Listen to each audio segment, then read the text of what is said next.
Co zažije švihák v Lázních, z toho by sa jeden zbláznil. No tak bežte po práci, kuknúť na film Šviháci.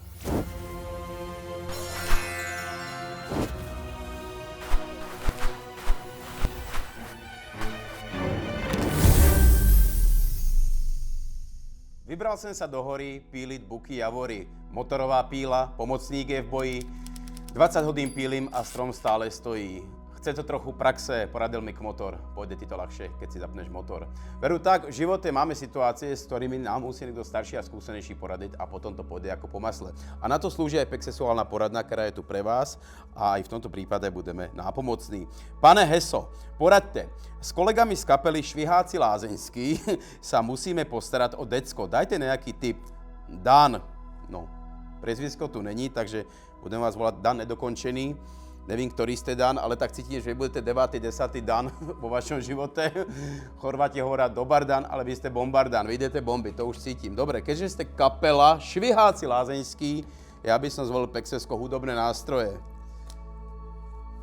To by sa tak na vás hodilo. Takže poďme na to. Gajdy, triangel, panová flauta, citara, akordeón, elektrická gitara, dodatková banjo. Dobre, prvá karta gajdy. Guide, sprievodca, to som ja. Páč, ja som kedysi robil sprievodcu po kúpeloch, lázňoch a hoteloch a ostali mi všetky tie chute, farby, tvary, vône, tie gastronomické zážitky, Karlovy vývary, Františkovi lazane, trenčianske tekvice. Áno, ale kúpele sú tiež o tom, že čo si navaríte, to si aj vyžerete.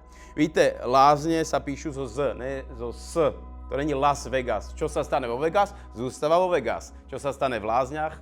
To raz pôjde von. A to je váš prípad. Poďme k tejto karte triangel, trojuhelník. To ste vy traja v tej kapele. Hej, to ste vy, traja hudobníci, Šviháci Lázeňskí. Ale ten trojuhelník, ten triangel není uzavretý. Vy tiež nemáte uzavreté vzťahy medzi sebou v kapele. Máte tajomstvá nevypovedané. Teraz vás čaká úloha starať sa o decko. Hudobníci. O celé decko. Hudobníci maximálne o pol decko sa vedá postarať, aby bolo, ale toto bude veľká úloha. Ale je tu ešte niečo iné, čo cinkne vašim kolegom v hlave. Oni nesú dutý jak bambus a tým už pádom smerujeme k pánovej flaute bambusovej. Kto sa hral s pánovou flautou, milý pane? Ja viem, že ste saxofonista, ale kto sa jednej noci pohral s pánovou flautičkou? Kto na nej zahral malú nočnú hudbu? Malé nocturno? Dobre, nebudem rozvádzať. Z tých citov, pač tu je citara, vzniklo také, by som povedal, dielo, taký opus, ktorý má momentálne, keďže karta je číslo 7, má 7 rokov. Áno, máte s Chyžnou, Luciou, 7-ročného nemanželského syna. Je to zdravý kľúčina, to je všetko fajn, aj keď nemuselo k tomu dojsť.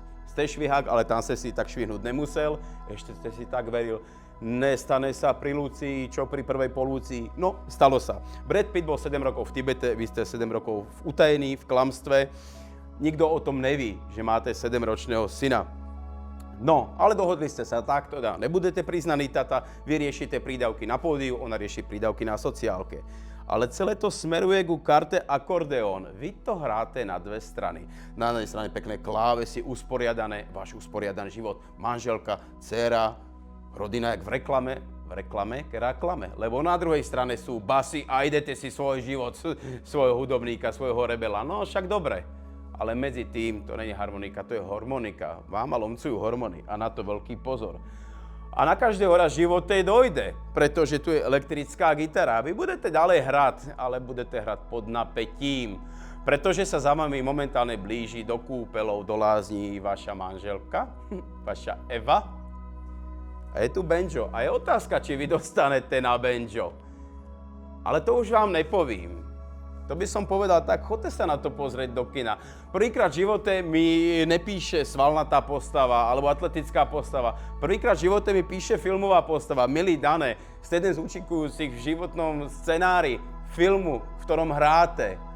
A ja vám nemôžem povedať, ako to skončí, lebo živých riadi v dlani čára. Vám to ide zo scenára. Chcete vedieť, ako dopadnete, milí Dane?